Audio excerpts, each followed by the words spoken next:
And like always, we're back. I'm Charbel Milan. We got Kid Cream in the building today. Talk to us, man. How you doing? Glad to be here, man. Feeling great. You know, another blessed day.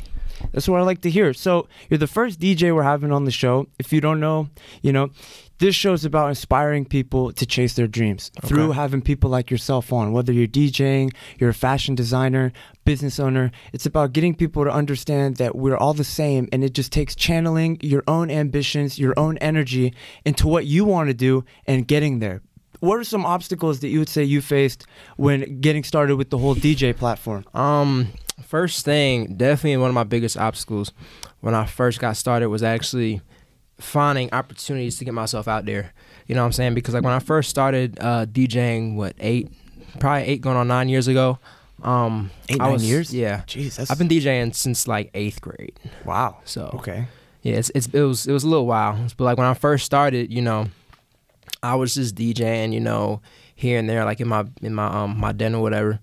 And the hard part was actually getting able to get booked for parties and stuff, you know what I'm saying? Because in high school, I wasn't necessarily like the most social person, so that was kind of a self-giving barrier that I had to overcome, So talking to people, learning to network is like a huge part of the business, you know what I'm saying? Especially in like the music industry, you got to know how to network, got to know how to get out there, talk to people and make these connections, you know what I'm saying? So the first person I actually got a gig with was my neighbor, Reese from Hot 1079. I don't know if you know who that is. He was my neighbor for a couple years. That's a good break, man. Yeah, That's a right. Nice break so to get. He had came over to the house one day, and this was, I think, around the time that Ray Shermer was getting signed. They were actually staying with him, for a little while. They were staying with him? I don't know if staying with him, but they were always like around his house. You know what I'm saying? That's crazy. So I didn't know that. I didn't know they were in Atlanta. Yeah. Wow. Okay. So they he had come over to the crib one day, saw like what I was doing, what I was trying to get started. And they had actually booked me for a gig at this little Jamaican spot that was down the street. First gig I ever did, probably, I want to say like 5 or 6 years ago. First gig I ever did. Went well. From there, I was just kind of like, this is like what I really like when I do, So you felt it right there. Yeah. The first gig. Kept going with it. Wow. So ever since then, that's what I've been on. So that's crazy to hear that you got such a good break at first. Hot 1079. That's, I know they're doing like a lot better now, but like even 5 years ago, that was still something, right? Right. So with that, after that like initial, break, I decided that this was going to be like where I was really going to start doing that. I started doing, school events, doing birthday parties, stuff like that, and just consistently working on my craft, and that's how I got here today. That's awesome, man. That's what it's all about, consistently working on your craft.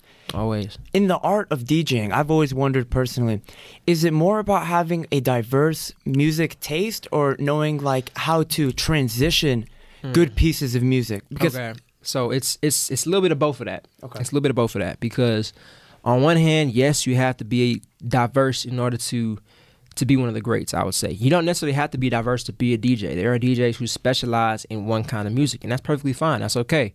But in order, I think, to be one of the greatest DJs is you have to be diverse. The greatest thing about like Drake, right? He does a little bit of everything. He does R&B. He does rap. He does, Spanish. Right, Spanish. He does dance hall. He does a little bit of everything.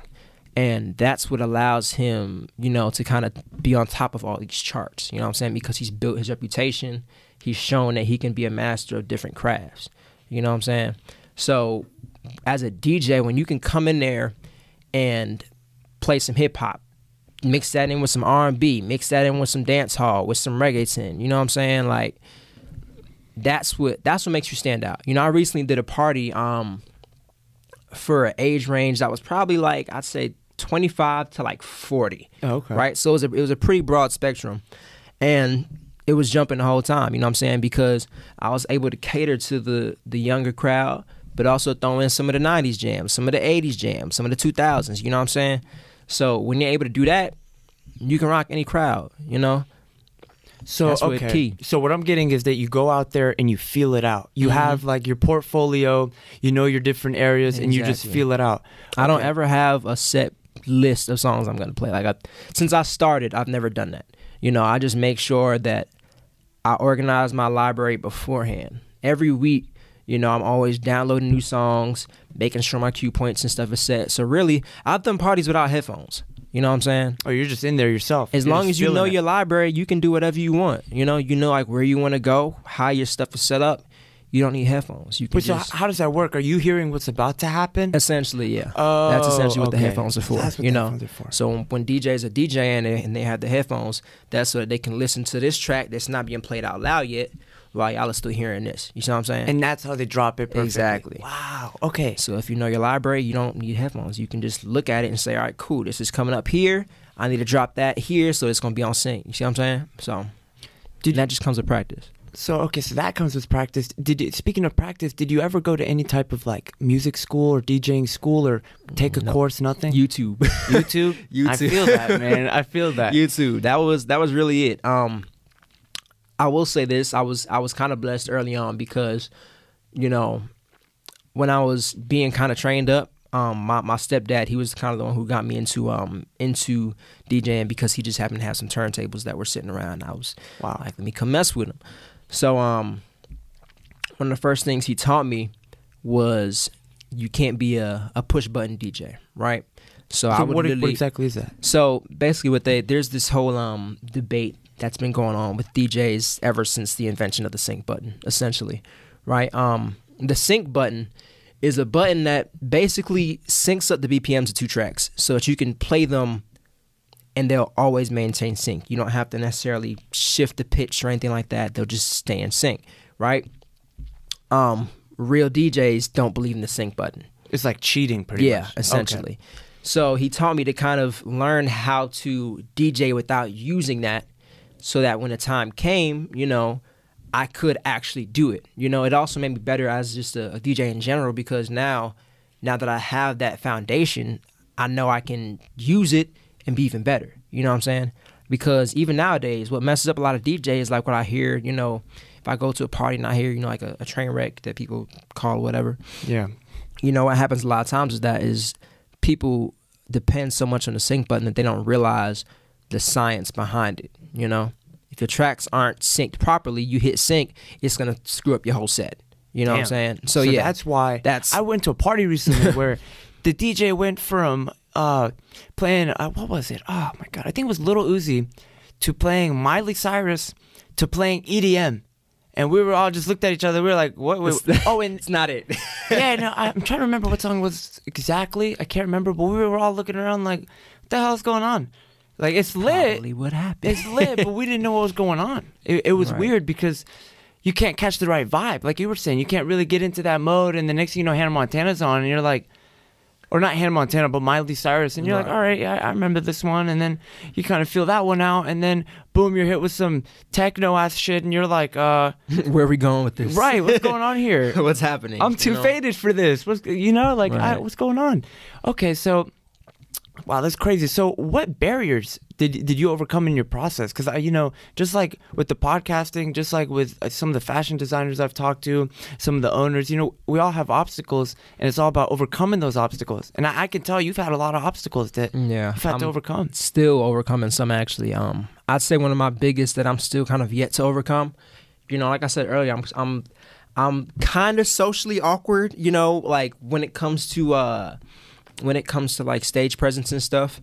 I've got the technique and stuff down pat when it comes to DJing. But one of the things I'm constantly working on is actually, you know, getting on the mic.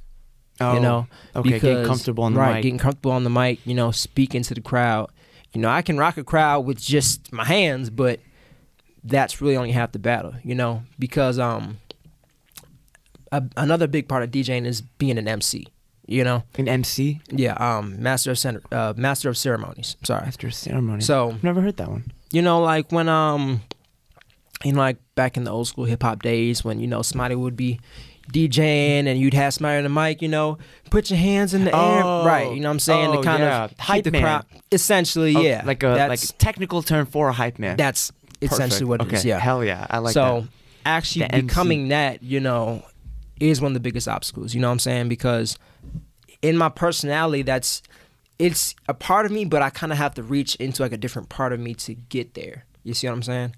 So, just working to overcome, I guess, that stage fright, you know, and being able to speak comfortably on a mic has been like, you know, that's been like my obstacle. And I've been working on it over the years. It's getting better, you know, but still a work in progress, you know. Was there ever a moment where like you had to speak and it just didn't happen? Oh yeah. A couple months ago, I did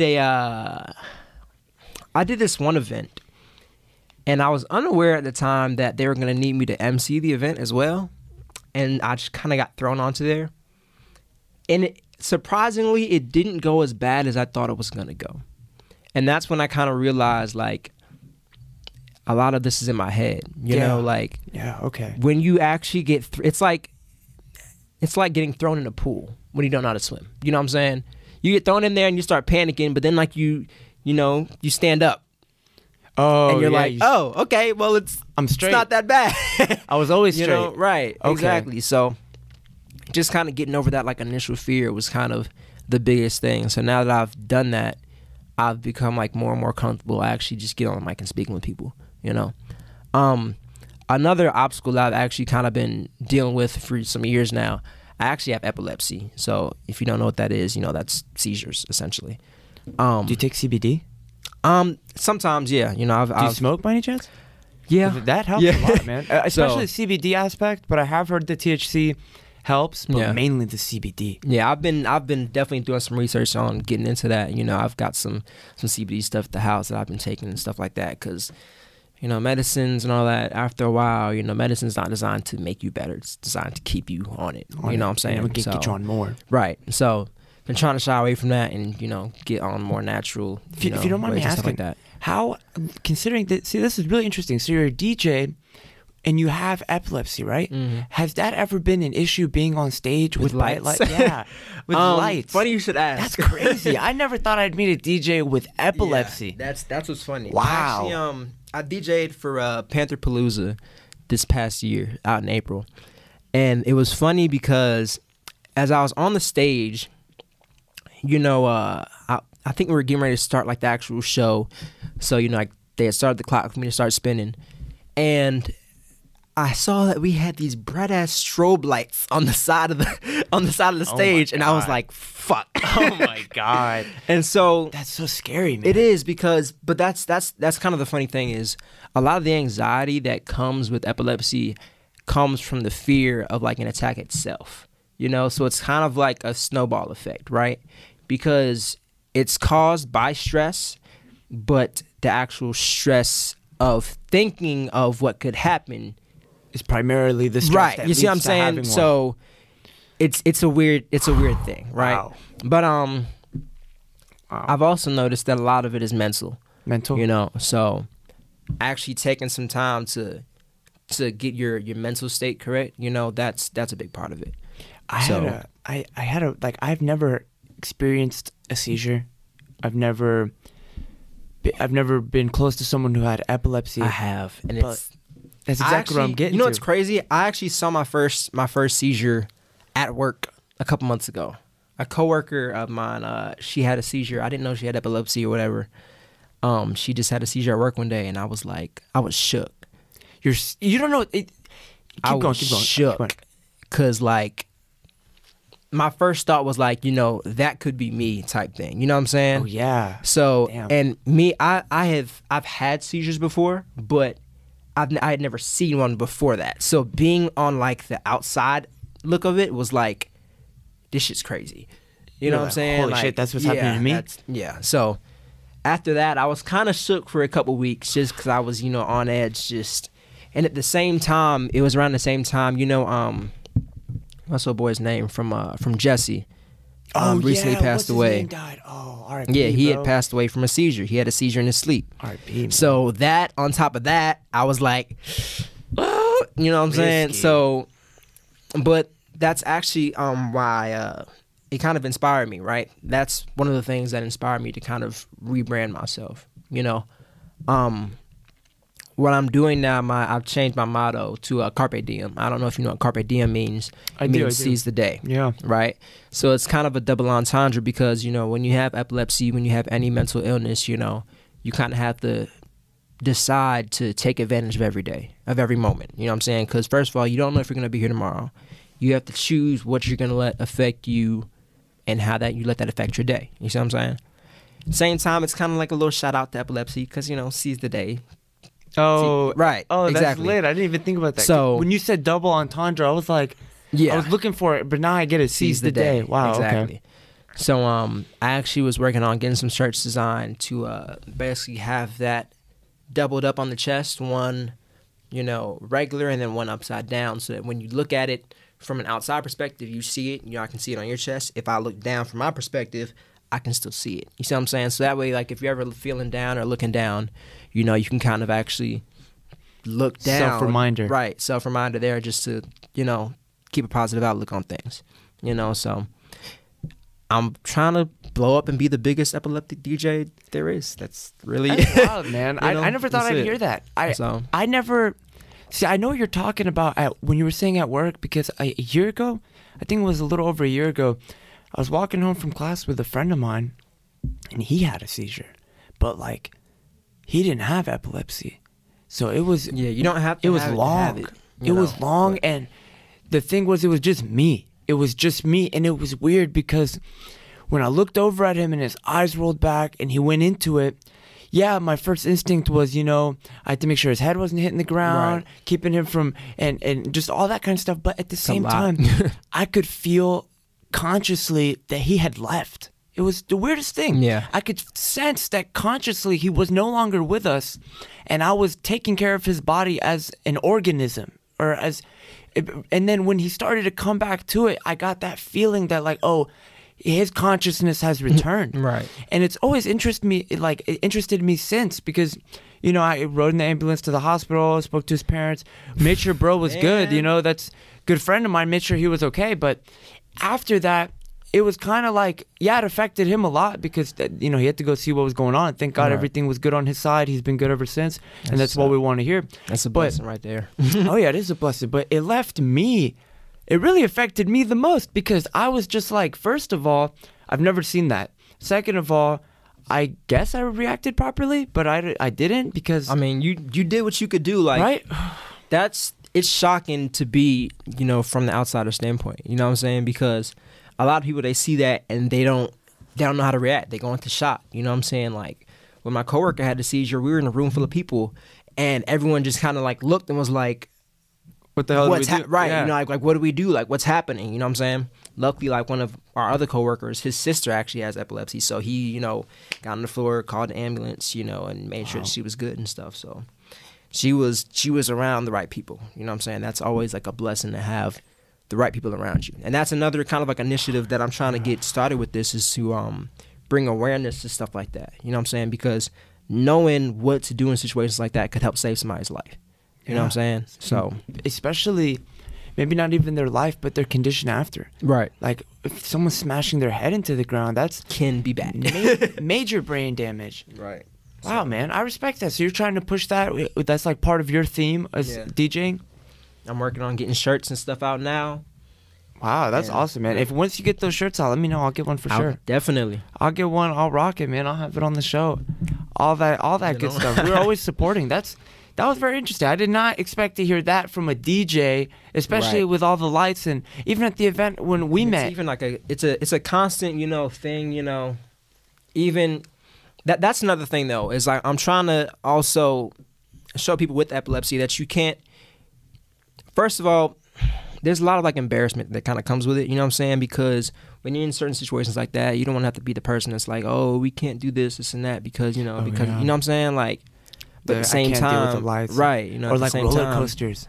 You know, when you're standing in line, you're reading, or like water slides and stuff, and they're like, no epilepsy, heart problems. And man, I got, you know what the blackout is at Wet n Wild in Florida? Is it the one where you go down and it's like the tube and you go from side to side? No, it's like it's a tube slide, but it's literally in darkness. It's called the black hole. That's what it's called. Oh, black hole. It's called the black hole. You go down in darkness, and there's actually flashing lights all throughout the ride. Oh my God! And I didn't know that when I got in, and so I went in and was like, oh shit, it's like a lot of.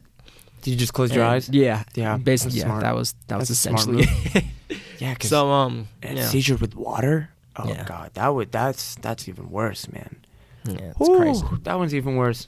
So, like I said, man, daily struggle, you know, but at the same time, you gotta learn to live with it.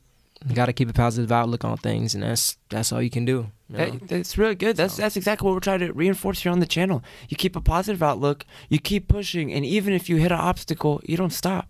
That you don't ever stop in any situation. You know? And so with DJing, where do you plan to go in the future? Do you got any gigs coming up? Actually, tomorrow I'm gonna be in the Student Center East Ballroom, 7 o'clock, for DJ battle. DJ battle. Yeah, we're having a DJ battle. Wow. I actually won last year, so you're like, you coming with the belt, yeah. right? So they know you. They're like, oh, God damn it. Planning on coming back. Kid you know, Cream's for the coming. crown, you know, Man, what are we gonna do? You know what I'm saying? Planning on coming back for the crown. You know how we do. Are you like, do you produce any music? Yeah, I produce, I engineer, and you know, those are the three things that I focus on. I also do like some recording for like myself on the side, but I'm not pushing that right now. Like you know what I'm saying? Right. It's just like a side thing that I'm doing.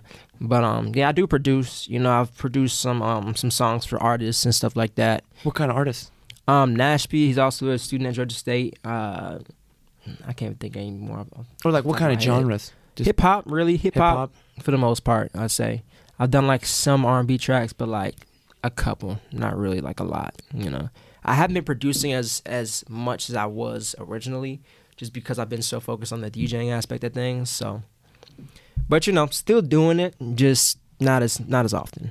You know? So, let's say from two hypothetical situations, right? One from a person who's trying to get involved in DJing, and two from a person who's already DJing but they're still intermediate. What advice would you give them, considering you're at a veteran stage now? You've been winning battles, you got gigs, you're looking at almost hitting 10 years soon. Best advice I can give anyone is practice your fundamentals. A lot of people get into DJing, you know, because they saw somebody doing it at a party, or they want to be that guy. Right, they want to be the guy that's cool or doing this and that, and they just hop on, they spend thousands of dollars on some turntables and have never done it before. Look, having expensive equipment does not make you good. You know what I'm saying? Yeah, right. I know a lot of DJs that could rock a party with a controller this big, and I know a lot of DJs who have huge setups and can't DJ for shit. What's the difference? Like, what is the difference between having a small setup and having the multiple tables and having the more control? You know what I'm saying? More possibilities. You know what I'm saying? How so?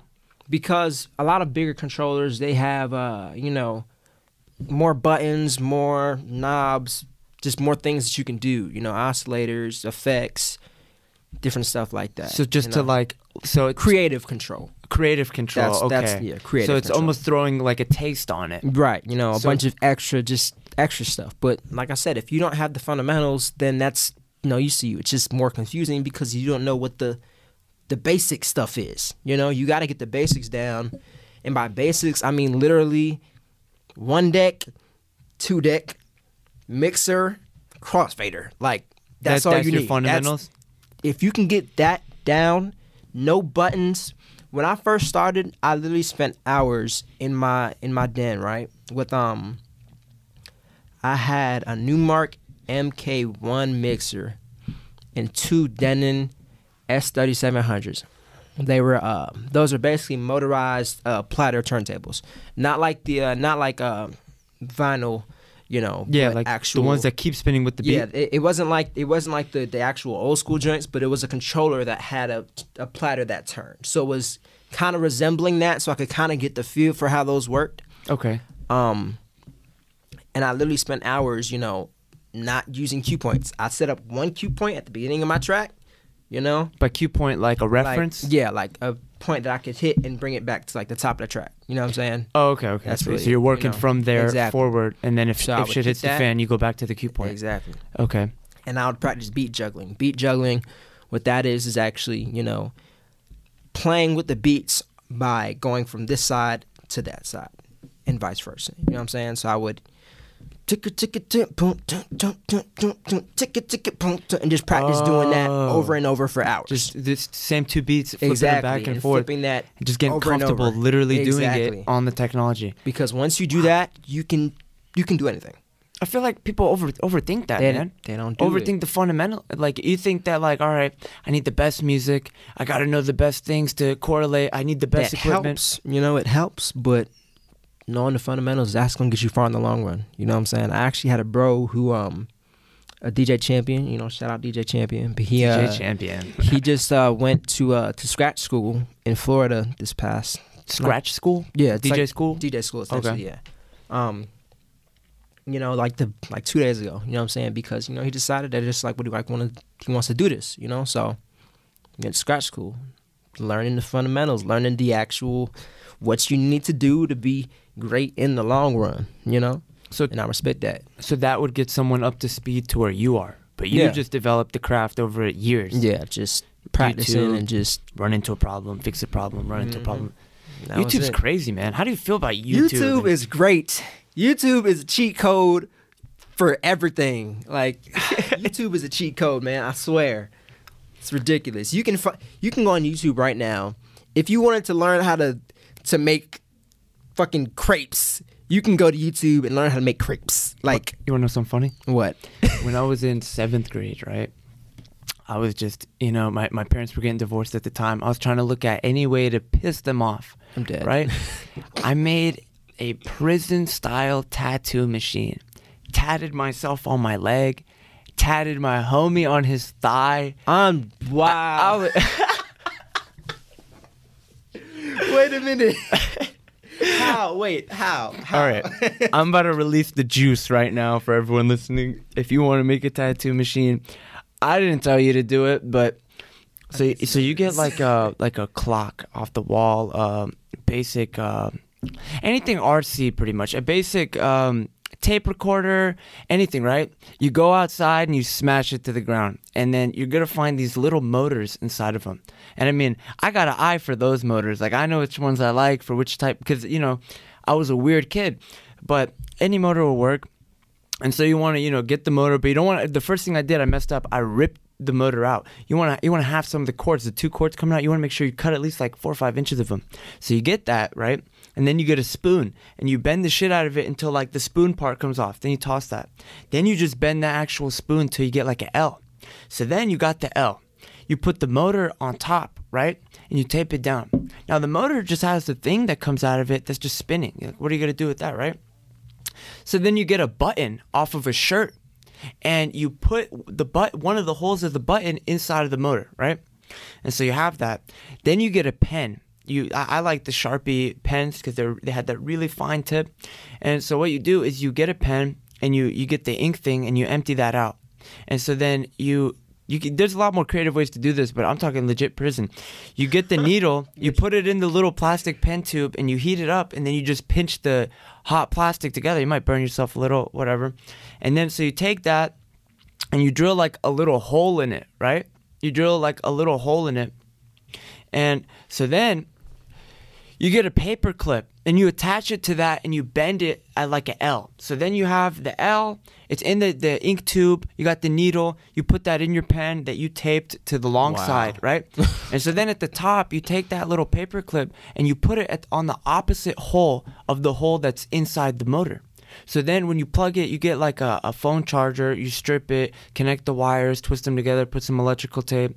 Then when you plug it in the wall and the motor starts going, you got that button in there and it's offset. And you have that paper clip in there that's attached to your needle. So when that thing's spinning, it's pulling the paper clip up and down. So then you just get a little rubber band to hold it and make sure that it doesn't hop off the track. You got a tattoo machine. Wow. So when you're talking about YouTube, man. Wow. Wow. Wow. Yeah, I feel that, man. I feel that. That was some juice I didn't know I was gonna be releasing today. You really did that. That's crazy. Yeah, man, right here. I did it right here. That is I'm dead. Yeah. That's what? That's crazy. Yo. 2012. So what are we? Wait a minute. 6 years? 7 years? Okay. That's cool. I like that. So you learned how to DJ. I was learning how to make tattoo machines. Look, man. Now I'm thinking about I need to get a tattoo. I'm gonna go home and try it. He said, "I'm about to go make me a little." Dude. Bit. It hurts like hell, man. Anyone who goes in there and says that they, it can't be that bad though. I broke my hand, man, and they had to pull a rod out my hand. Like, how did that happen? Hey man, this is the time. This is the time. This is the time. Long story short, I was upset at somebody. Yo, wait, pull up a little closer. They got to hear right. this. So I was upset at someone, right. and out the kindness of my heart, right?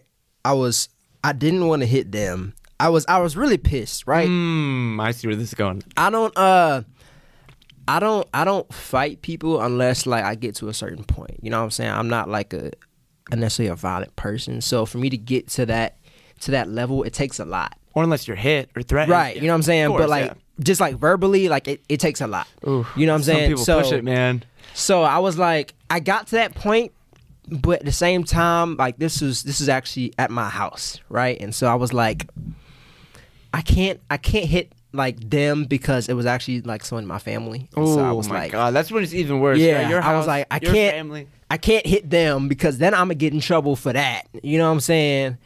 I can't hit the wall because then I'm gonna put a hole in the wall and I'm gonna pay for that shit. Like I'm broke at the time. I was like, I don't got time for that shit. Yeah, right. It ain't worth it. So I was like, what can I hit that's gonna like not fuck some shit up, you know? And I was like, fuck it. Like let me punch the ground or some shit. Right? Oh my God, you punched straight in the ground?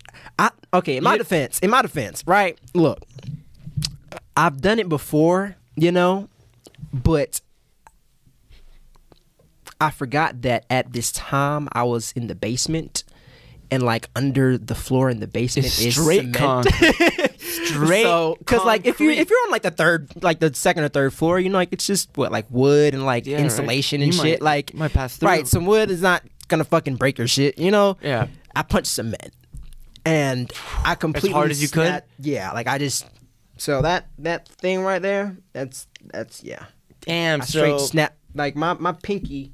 That is still like seriously a fucked right there. Holy shit! So fuck my shit. Right when you did it, you were like, "That was the dumbest shit." So what did you do? You were just I like, heard the Mom. Pop, and I was like, "No, I'm a that badass. can't be good." No way, I'm a badass. So, I cannot. I looked at it and I was like, "Yeah, that's broke." Man. I was like, "Yeah, that's broke," because there was a knot. At first, I thought it was just a knot. You know. Come to find out, it was my bone actually sticking up in my hand because my pinky snapped about here and was like, I feel it, like this in my hand. Damn, bro, I didn't even know there was a bone shooting up that side. Yeah. So, what did you do? You just went to your mom? You were like, yeah. Well, actually, this was at like 12 o'clock, 1 o'clock in the morning. And so. Super fucked. I was on the phone with this girl at the time. This all happened this happened over a chick, bro. Oh, no bull. Even like worse. I know, even worse. But anyway, I was on the phone with this girl at the time, and so I was just like, "Fuck, bro." I was on the phone with her for like a couple hours, just like, "Shit, man, I just think I just broke my hand and shit." And you know, she's trying to calm me down and shit. You know what I'm saying? She's like, and all this extra shit. And so, actually, you know, whenever you hurt yourself or whenever you're sick, whatever, you Google shit. You know what I'm saying? Oh yeah. I went to Google 30 times worse. I went to Google and I was like, I think I broke my hand. Right. You punch the ground, you Google it, then you think you got cancer. Right. So it actually worked this time. I Googled it and I actually found out exactly what I did to my hand. And so I sent my dad the link. I still have the text messages in my phone. And I sent him the link and was like, I think I did this to my hand. And he was like, can you move it? And I was like, yeah. He was like, it ain't broke. Oh yeah, so right. That's I went the 2 mindset. weeks. I went 2 weeks with a broken hand. 2 weeks. I went so long that by the time, like, you know, at this point, the swelling hadn't gone down because it wasn't swelling; it was a bone. You know, so fuck. I was like, okay, well, I should probably go get this checked out. I'm gonna go get it checked out. Got an X-ray. The doctor came out. She was like, yeah, it's broken. Like, it's been broken for a while. Oh my God. So they had to go in. Originally, they tried to re-break it. That didn't work. So they had to go in and do surgery, you know, actually cut the bone apart, put it back together, stick a rod in my hand, all that stuff. A rod? So, Did they ever take that out? Yeah, they took it out, but that's what I was saying was, like, that's what was funny was because when they took it out, they said they put, like, anesthesia or whatever in my hand, and that it didn't it didn't feel like it at all. You felt shit hurt. them pull a rod out of your hand, and like, I don't know how, but like apparently like my bones heal fast or some shit because my bone had started to heal around the rod. So they kind of had to like rip the rod out. It didn't come out like it was supposed to. Oh my god! So they actually had to have somebody like hold down my hand, and they had like 2 nurses come in and like pull a rod. And you're sitting there like, and I'm are just you sitting sure there with my hand on the table like? Are you sure this there was shit hurts. anesthesia inside that needle? Like, Yeah, no. oh my god, It was terrible. that is super fucked. Yeah. Wow. All right. Bad time. Wow. No. That one really, that image. I had a moment like that, but not as bad. Where I was a kid, I broke my nose, had surgery, yada yada. Yeah, it was bad. They fucked my surgery up, bro. They fucked it up, man. I almost died. Well, that's what they said, right? Who knows? They said when they were pulling the tube out of my throat when the surgery was done, that they cut my throat and that the blood was leaking into my lungs, and so I was pretty much drowning eternally. Wow. And they go tell my mom this, right? While she's pregnant. She's 6 months pregnant. So my dad, bro, he's old school, like Middle Eastern. Bro, they were on the 6th floor of the hospital. They were like, my parents were like, yeah, we got to go see our son right now. They were like, no, he's in intensive care. You guys can't see him. My dad grabbed the doctor. He was like, yeah, my wife is pregnant. If we don't go see our son right now, me and you are going out the window. And the doctor was like, all right, let's go. Yo. Bro. Wallin. Bro, he was not playing. Wallin. I have this faint image of me like geeked, bro. I'm like geeked. I like woke up. I'm throwing up blood.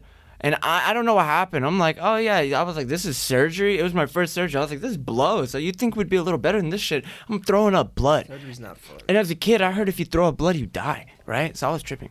So then my parents come in. They're crying. I'm like, why are they crying? I just came out of my surgery. This is a good time. You know, I feel the cast on my nose.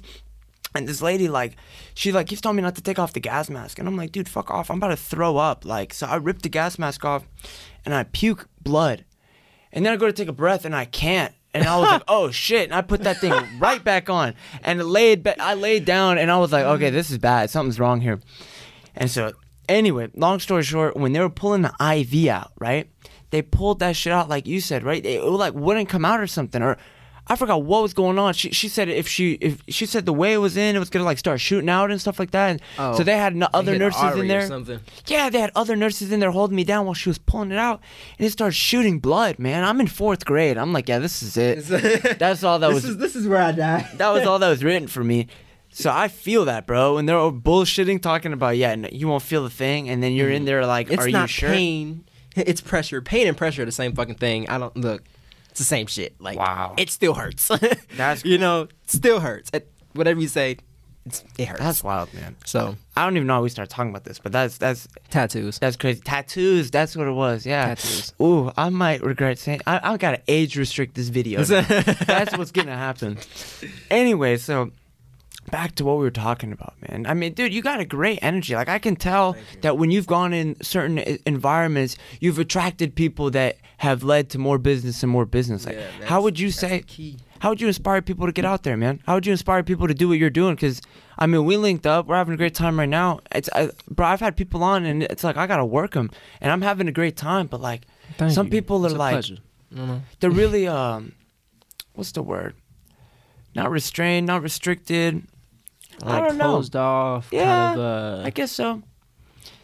Yeah, it takes a while to open up. You know what I'm saying? I'm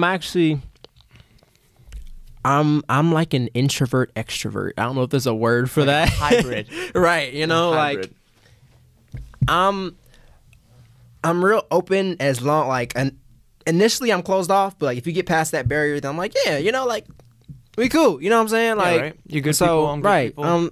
I'm totally cool just talking to people and just chilling, you know. But it's just that like initial, like, I don't know you, you know what I'm saying? But like once we get past that, then I'm cool. We can talk about whatever, you know what I'm saying?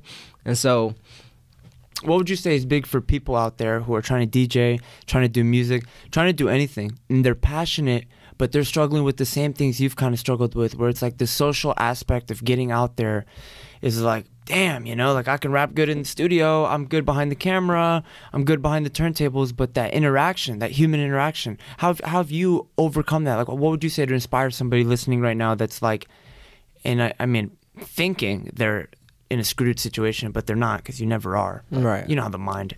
I would say that like at the end of the day, you have to believe in yourself. You know what I'm saying? It takes like some soul searching and actually getting out there and just putting yourself out there. You know what I'm saying? A big part of the music business is networking.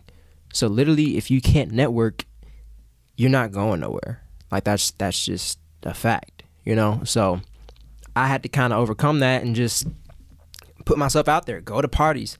What's funny is I actually don't like parties. You don't? I'm a DJ, but I don't like parties. You think they're a waste of time? It's not even just that. It's like when people go to parties like consistently, you know, like they're like out like every 2-3 days. Oh yeah, you're like, bro, I don't get how you do that. How do you have know money? Like right, like I gotta go. First to of all, work, it's expensive. Man. Like, and it's funny because like a lot of DJs are like that. That I've come to find out they don't. If they're not out at a party DJing the party, you know, like they're not really out partying. You know what I'm saying? Unless they're out for a purpose. You know what I'm saying? A lot of times, if I'm out at a party, I'm out trying to network. You know what I'm saying? I'm out for a reason. You know. Another side thing, like I don't know if it's just me. I'm pretty sure it's not because I've seen other DJs like post and stuff about this. But like, as a DJ, it's kind of weird being to parties when you're not the DJ. Ooh. Especially if the DJ is not good.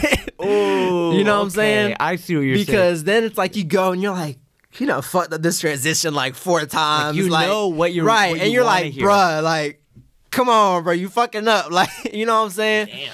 And so that can kind of be like a buzzkill sometimes, but still, at the end of the day, you've got to network. You know what I'm saying? You got to get out there. You have to talk to people. You know what I'm saying? You are in the people business. I work at Starbucks right now. And that's like my side hustle. You know what I'm saying? But, yeah, man, we all got to pay the bills, right? You know what I'm saying? So, what I found interesting actually, like when I got hired there, was their motto, or like it's not their motto, but like one of the things they say is we're not in the coffee business serving people, we're in the people business serving coffee. Damn. Yeah, they mastered that. Right. So, got me and paying the idea $5. behind that, right? You know, but the idea behind that. The idea behind that is saying, you know, the focus is not on the coffee, it's on the person. You know what I'm saying?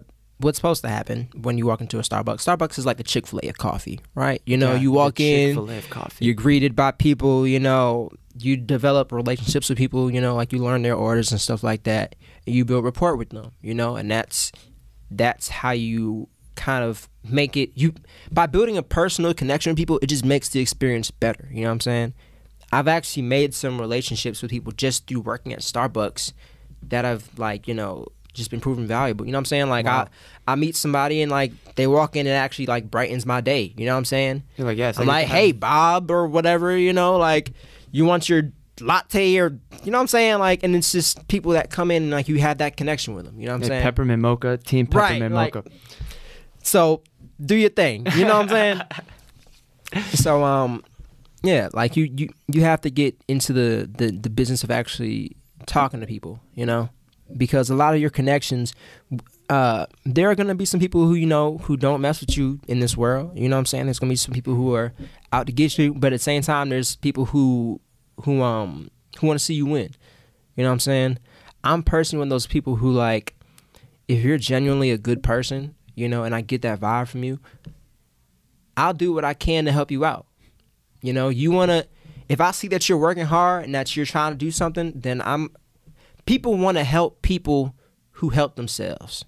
You know what I'm saying? That's interesting.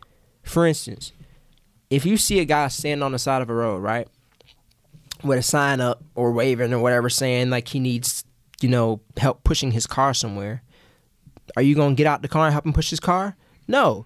But if you see him pushing his car and it's not working, right, then you are more likely to get out and help him. You know what I'm saying? Because you see that he's putting in the effort. He's not asking for you to give him something, but you see that he's putting in the effort to try to make it happen. If it's not working out himself, you can help him do it. You see what I'm saying? So that's kind of the ideology. If you get out and talk to people and kind of give them your story, they're more likely to help you. You know what I'm saying? Because now they understand where you're coming from. They mess with you like as a person. So they'll be they can relate, and they'll be wanting to help you with whatever it is you got going on, whether that's rapping or production, or you may get a call from somebody you met in the store just because you were being nice. Hey, my cousin works at so and so studios. I know you said you're a producer. You want to hop on this track? So you see what I'm saying? Wow. It's stuff like that happens on a daily basis, which is why networking is so crucial. It is, what I'm saying? That's You what gotta put get this in these together. circles. Exactly. So to all y'all listening, get out there and talk. Talk to somebody, please. Talk.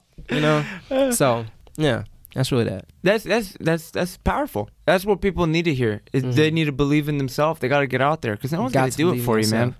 No one's gonna do it for you. And this sounds really fucked up, but no one wants to do it for you. It's like everyone's so egotistic, man. No one wants to see someone else win. And for me, I'm happy because I don't view anyone as competition. I'm happy when I see people doing good. I'm like, that's the way to go. I'm happy for them, because that's an example that I can do it too. Versus you got other people who are like, what the hell? And then they want to find a bunch of excuses for why that person's either there or why they're not going to last. There's no bruh. This is something that, like, it's so funny, bro, because I get on myself about this too. You know what I'm saying? But whenever I see people, saying like, oh, I can't do this and that because I don't have time, or because so and so and so, I'm like, no, that's an excuse. That's what you're telling yourself. That's the biggest excuse, is I don't have time. You know what I'm saying? Not for everyone, but for most people. You know what I'm saying? Yeah. Because, I'm on Instagram. I try to make my Instagram time productive. You know what I'm saying? I follow a bunch of pages, who go and post stuff that is relating to what I'm trying to get done. You know what I'm saying? Production pages, DJ pages, stuff like that. You know what I'm saying? So what I saw a post a little while ago that was saying that, you have so-and-so hours a week, right? Let's say you work a 40-hour job, 40-hour week job. You want to work, an hour at the gym a day. You know what I'm saying? That's 7 days a week, 7 hours. You want to spend time with your family. You want to play games. You want to do this and that. You still have this much time to do whatever the hell else you want to do to perfect your craft. You know what I'm saying? So people aren't using there's time. Yeah. It's just that you're not dedicating that time to that. You're allowing that time to be wasted by life. You know what I'm saying? By extraneous stuff. If you're diligent with your time, you can make whatever happen. It's just being diligent. You know what I'm saying? It's the truth. That's the hard part. It's the truth, man. I would have loved to have got out of my test, bro. Got out of class, went home, But I wanted to talk to you. I was like, you know what? He's DJing at XYZ event. I know he's got an interesting story. And you know what? Sure enough, you've been at it for almost 10 years. Mm-hmm. That's crazy, man. When you say it like, it's been a long ass time. It has. I don't even think you've realized it. It's been a long time. That's a minute. That is a minute. Especially in terms of like the same thing, bro. I've hopped on so many different things in my life, and the sad part is a lot of them have been geared around like making money, different jobs, different passion projects. Well, actually, let me take that word back. Different jobs, different, whether it was school, relationships, just a bunch of different things. And I always looked towards financial values as far as jobs. I always looked towards having the best relationship as far as relationships go. I always strive to be the best like anyone else, right? But I never asked myself, what is something I would enjoy doing? What's a passion project that I want to pursue? Mm-hmm. And that's why this whole podcast came about, man. Because I enjoy talking to people on the regular. I've had so many interesting conversations. And then I was like, wait a minute. I feel like other people could benefit from hearing people's stories. Really, because I'm over here. I'm inspired myself. I'm hearing stories from people. I'm listening. I'm reinforced with ideas. I'm on fire. I'm doing great. And I almost feel guilty not sharing it, because I'm like, wait a minute, someone else. Because I listen to other podcasts, right? I didn't even know what podcasting was until maybe like 2 years ago. And the thing about podcasting that I like is you don't feel alone. Like when you're listening to two other people have a conversation, you kind of get to be a part of that conversation without being there, without having to put any effort, without giving a damn, right? And so I strive to try to bring that to people, especially we're in Atlanta, we're in the city. I feel like I have a good network. You know what I mean? I just enjoy it. I enjoy it because like I'm gonna leave here today, man. Someone could be waiting outside.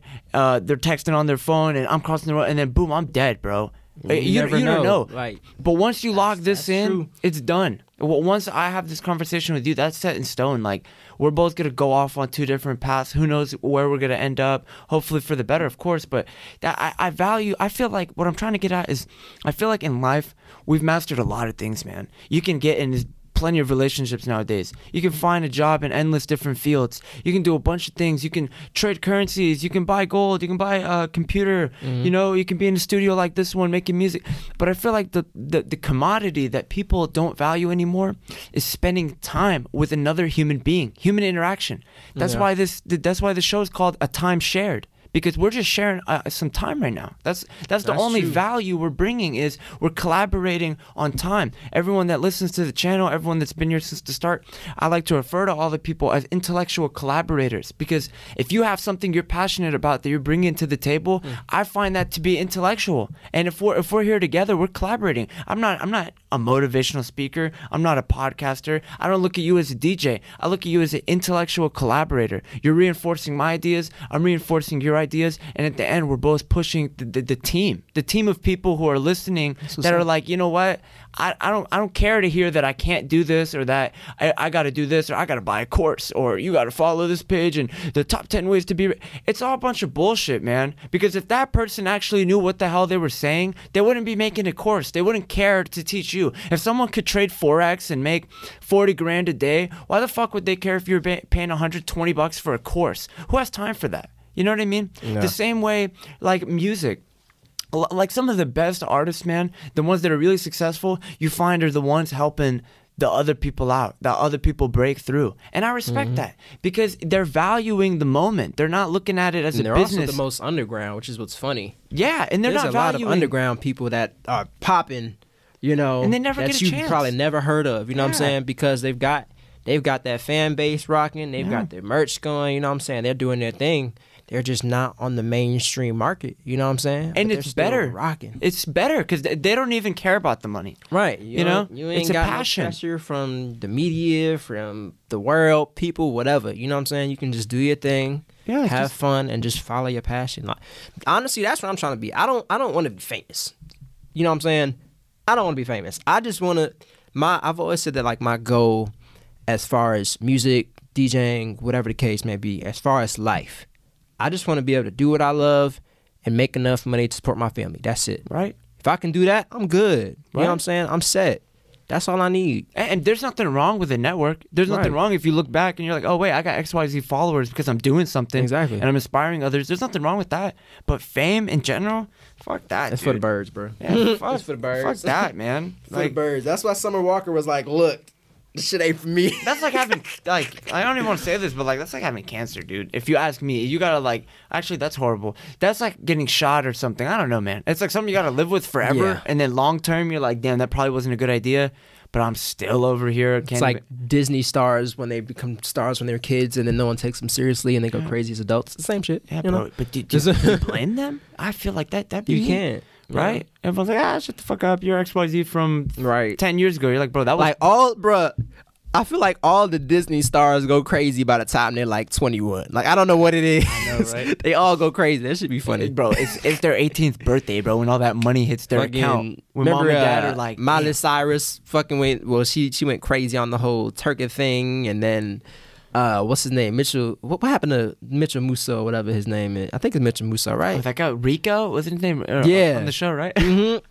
What are we Him. talking about? Oh boy, from That's So Raven. I know you're talking about Orlando. Yes, Orlando Brown. Brown, blue? I don't even know.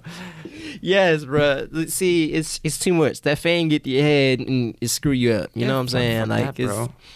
Fuck all that. Oh my let God. me just make my Hell money no. and chill. That's it. I wanna just be able to stay go under the to- radar, make my Right. money and chill. That's all I Yeah, want. I want to be able to go grab Chipotle and Right. Eat And not and- be like Yeah. bombarded by questions and people and cameras and all types of stuff. Like I know it gets crazy. That's like why, you know, like I don't have like, you know, like star what's it like when you see famous people and freak out, like it's because yeah. I know what that would be like. You know what I'm saying? Like to I'd be to pissed go off. everywhere. I'd be like, yo, like, all right, we get it, but like, Right. let's take. I'm trying to eat, like, Right, like can whatever you let situ- me live my life? Ooh, like give yeah, me 2 fuck seconds. that. You know what I'm saying? If you don't do that, keep it short and sweet. You know what I'm saying? Like, and don't at the same time, you gotta remember these people. They're still people. You know what I'm saying?